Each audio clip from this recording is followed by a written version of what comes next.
Peptides have dominated the health and wellness industry lately, being this new and exciting therapy that seems to have all the upsides of pharmaceutical drugs without any of the downsides.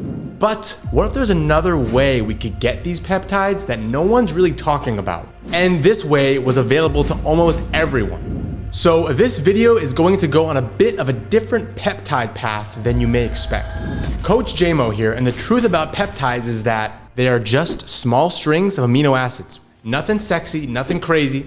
And anyone really looking this up on Google can find it. But what does this even mean? Well, we already know that protein is how you build muscle, and amino acids make up protein. So this connection can be taken even a bit further. Think of your protein as the muscle building block. Well, the peptide is just like that, but on an even deeper level. Peptides not only come together to build proteins, but they're also tiny, which means they can go down to the cellular level. And therefore, they can be almost anything. They can be part of the brain in the form of neurotransmitters. They can be part of your hormones, just like things like testosterone and insulin. And they can even be part of how the cells communicate with one another, helping with things like recovery and wound healing, as well as being a part of what makes up your metabolism, which leads to weight loss or weight gain. Peptides are quite special because they combine these critical biological functions of proteins, which everybody already knows is very important, with the advantage of small, easily modifiable molecules that can go anywhere and everywhere. And these special amino acid strands are called peptides because each of the amino acids is held together via a peptide bond. And the number here is usually 2 to 50 amino acids bonded together. But one thing that makes sense when you start to think about it is that these can actually be derived from food. Because you think about what a lot of food is, it's made up of carbohydrates, fats, and proteins. And what makes up proteins? Well, that's amino acids. But these peptides are so tiny that they're classified into a weight called kilodaltons. Now, remember that name for later because it's going to play a very large role here. Some people think that because peptides are this size, that they're hormones and they're like a steroid.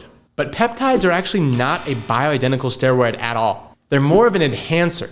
They're a way to stimulate creation. And they're not circumventing the creation because they're not what your body actually uses. They just stimulate the things that your body creates naturally and uses that instead. But that they stimulate more hormones. Are those effective? Well, they absolutely work. Whoa, the way you said that's scary. Yeah, Wasn't it scary? They absolutely work. So there are definitely some cool, popular peptides out there. The big trending ones are the GP157, the BPC157, and these help with healing and regeneration. There's sermorelin, which triggers the release of human growth hormone, so you get big and strong. And there's something like Kisspeptin 10, which is a neuropeptide that stimulates gonadotropin releasing hormone and has been shown to possibly increase libido and even boost fertility.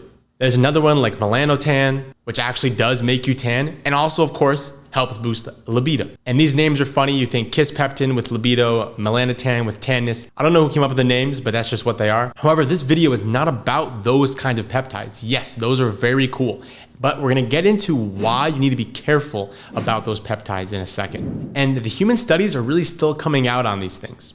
So right now, a lot of the known benefits are just anecdotal, but peptides aren't this new biological technology that's never been around before that we just recently discovered. Most peptides are something that our bodies are actually already making naturally. Like GP157 and BPC157 are actually peptides that are secreted by the gut. This just goes to show the importance of a happy gut and a good gut microbiome, which is one of my favorite topics, but that is a conversation for a different video. So yes, these are found naturally in the body, but of course, sometimes it's better to get an external boost of something, especially if your body isn't producing as much of it as it once was. Now, you're probably wondering if there's side effects, and this is incredibly individualized because a peptide that could be great for one person could be absolutely detrimental for another person. Like the popular neuroscientist Dr. Andrew Huberman said, when he got on one of the most popular and promoted HGH boosting peptides, known as sermorelin, this happened. And some things like sermorelin, for whatever reason, gave me great sleep, but only in the first part of the night. It nuked my rapid eye movement sleep in the second half of the night. It spiked my prostate-specific antigen. It was a very consistent effect. I came off it and it went back down. I went back on it, went back up. I just found I couldn't take it. So this goes to show that there's certain peptides that don't work for everyone, but it's a case-by-case basis. And there is a big difference and where you source your peptides, which I will be getting to in just a few minutes. But if peptides still seem a little foreign to you, think of something that's a little bit more common, and that is collagen peptides. Probably didn't think about that, right? It says peptides in collagen peptides, and it's been around for decades. And these are peptides that are just derived from animal cartilage or even yeast in some cases. Now, this video is not going to be about collagen peptides specifically, which is a whole different topic within itself to dive into. But the cool takeaway here is that collagen peptides are actually created when these large collagen molecules are actually broken down through a process called enzymatic hydrolysis. And this results in smaller fragments that are more easily absorbed by the body. And absorption, that word, that's the key here. See, you can have the coolest, most cutting edge beneficial peptide ever, but if your body can't absorb it, it's not gonna do you any good. And that is part of how peptides are available to the masses. It's not just for the A-list celebrities and those who spend thousands and thousands of dollars at their health clinic every month. You see, as I hinted towards earlier, peptides actually come from natural foods and herbs as well. But only certain types of peptides can be digested and absorbed orally. Because all of those fancy ones that I mentioned earlier, besides GP157 and BPC157, which the gut secretes, need to be consumed transdermally via a needle, like an insulin shot. And without that, these amazing compounds would be rendered completely useless. Now, when it comes to actually injecting things into your body, some people get a little bit scared of this, some people have no issues with it. But when it comes to injecting things into your body, the hierarchy begins to change, the hierarchy of concern. You see, the actual effect of the peptide itself moves a little bit lower on that hierarchy of concern if it's injected versus taken orally. And this is because it's not like a supplement. What you're normally worried about when taking a supplement is this going to work for me or is it not going to work for me? Although most of you people buying supplements on Amazon should be concerned about this as well. And this thing is, will it hurt me? Will there be any detrimental effects? Is this something that is gonna mess me up for life? And it's completely understandable to have that question and concern. And that is where peptide quality really matters. Because I'll let you in on a secret here. Those research peptides that are cheaper online and in that dark gray market are probably one of the last things you want to be sticking into your skin and getting into your bloodstream. And it worries me very much that people are buying PPC from black market sources. I mean, anything that says on it not for animal or human use for research purposes only, you can pretty much guarantee the endotoxin, the lipopolysaccharide, at least has not been removed. And that could be really problematic, especially since my understanding is that it can be cumulative over time. It's not that one injection causes somebody to go into anaphylactic shock. It's that some of this LPS can build up an inflammatory response over time. And then you don't know where the tipping point is. And then somebody can have a really terrible reaction. So what's the best way here? Are peptides good for you? Are they safe? Most doctors say yes, but you need to get it from them. You need to be with them personally. They provide it. They get it from their own sources, from trusted, reputable sources, not the research sketchy stuff. And they know the information on the dosage, where, when, how, everything like that. So you can be as safe as possible. And you could have a few extra tens of thousands of dollars lying around to spend on those doctors and quality peptide sourcing. And then that can ensure you're getting those exact ratios and the best quality peptide possible, which is super cool and very effective. If you can do this, then why not? It's a great way to experiment with what your body is capable of, especially if you're not feeling the same way that you did 10, 20, 30, 40 years ago. Or if that's not your thing, or you don't have tens of thousands of dollars laying around, you can go to nature. But there is a lot of specificity to this. It's not just as easy as going outside, picking some bark off a tree and nibbling on it. That's not gonna get you anywhere. Maybe the hospital. And let's be honest here, injecting does bypass a lot of things. It makes it easier for that to get into your body. It's a direct hit, which could be a very good thing if you're in the right hands with the right product, or it could be a very dangerous, life-altering thing with the wrong stuff. But this method is essential for certain peptides, and sometimes there's really just no way around it. However, those natural peptides do exist, and that's just one part of the puzzle. This is where that kilodalton word that I spoke of earlier comes into play. What it really comes down to are these amino acid bonds, their weight, and how they're structured and organized. This is what has the biggest impact on what your body is able to absorb through the digestive tract, through the gut.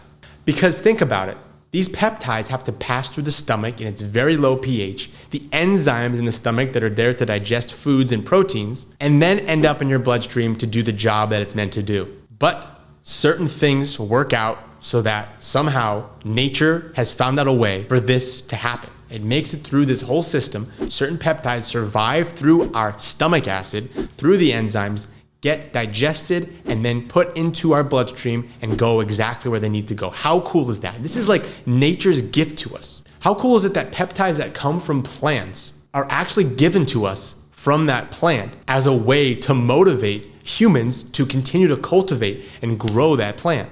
It's like the plants know that this is their survival method. They know that if they give us a gift, they have value, that we're gonna keep them around and do whatever it takes to make sure that that plant thrives and flourishes. But we still have to know where these peptides are and then how to prepare and consume them. You see, there are some peptides out there from foods that are able to just be absorbed normally, while others need to be prepared traditionally through certain pH levels, fermentation, and things like enzymes. These all play a role in the preparation of these herbs and foods to allow the peptide to be able to be digested and assimilated into the human body. And there's also a more recent technology out allowing certain foods and herbs to get nano-emulsified. And this works for peptides up to 10 kilodaltons. But what's that information even mean? What can we actually do here? Where can we even get these amazing compounds? And very similar to the injectable peptides, make sure we're actually getting the good quality peptides and not just some junk that we're wasting our money on or something that actually might hurt us in the long run. We want the ones that have exactly what our bodies can use. And this is all done through HPTLC testing. And these testings are what shows which peptide is active in each individual food. And when this is done, we can see the individual kilodalton that is active in that food or herb. And when this is done, we can see the actual kilodalton amount that is active in that food or herb. Now, this is all super cool, but where the heck do we get these? Well, these peptides have actually been found in multiple foods like jujube, chia, flax, the goduchi herb, the Java olive, some gourds, and even bitter beans. Everybody knows this stuff, right? Everyone has a good goduchi herb in their backyard. But in reality, most of this stuff is actually pretty foreign to us. And we're still figuring out the best ways to get these peptides from these plants and foods into our body. But there is one that is very well known and very effective, and it is called the 4.3 kilodalton peptide. This is known as the aphrodisiac marker and has been found in 6 different Malaysian plants. This includes certain varieties of Tongkadali, Ubi Jaga, the Indian almond tree, the Kasip Fatima plant, and the giant Padma, because who doesn't love a good giant Padma? Now, these all sound incredibly foreign, but one of these that are very popular right now is the Tongkadali adaptogen. And this one is certainly special, not only due to the adaptogenic effects, but also because it is a source of this natural aphrodisiac peptide. However, just like peptides that are synthesized in labs, you have to make sure that you're getting the right one. And this is where we had to help nature out a little bit. And by we, I mean the researchers. Because these herbs and plants are specific to certain regions. And if you don't have access to them in your backyard, that should not mean that you don't have any access to their amazing natural peptide benefit. This is where the traditional preparation and processing of these plants and herbs come into play. You see, normally most plants would be prepared that day, turned into hot tea, or fermented, and that is how the peptides themselves would be able to be digested, enter the bloodstream, and then be able to go and work their magic. But with some of these incredibly powerful gifts from nature being so far away, we had to find a way to keep their potency and allow the body still be able to absorb them just as if they were fresh and ready to go. And the most essential part here is to keep that 4.3 kilodalton peptide, or the active peptide in that herb or plant, available from start to finish. And this could also be confirmed with the HPTLC testing that I mentioned earlier. And that is why quality is so important here. You have to ensure that the final product you're getting has the active 4.3 kilodalton peptide, or whatever peptide you're looking to consume, in it. And that can only be done through testing. Ideally from a third-party company that does not have any interests or conflict of interests with the end result. So ensuring the peptide is going to be there from start to finish is also a process. This is where proper traditional preparation and freeze drying comes into play.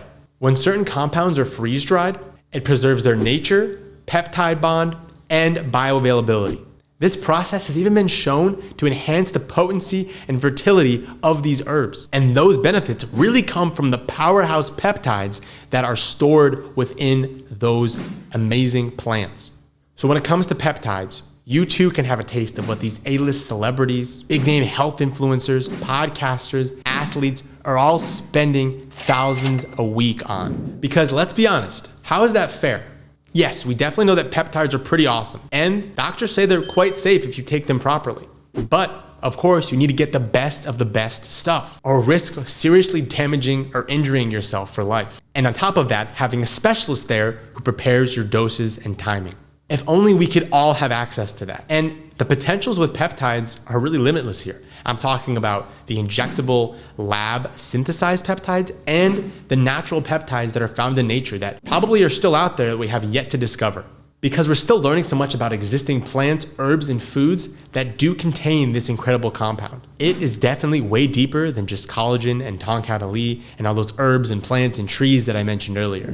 So just because that most people don't have extra thousands of dollars lying around to spend on these luxury health peptides month after month, or are not willing to risk their lives on those suspect research peptides that clearly state that they're not fit for human consumption and can cause all kinds of unwanted and potentially life-threatening side effects, does not mean that you should not have access to all of the incredible and powerful effects that come from incorporating peptides into your routine and intake.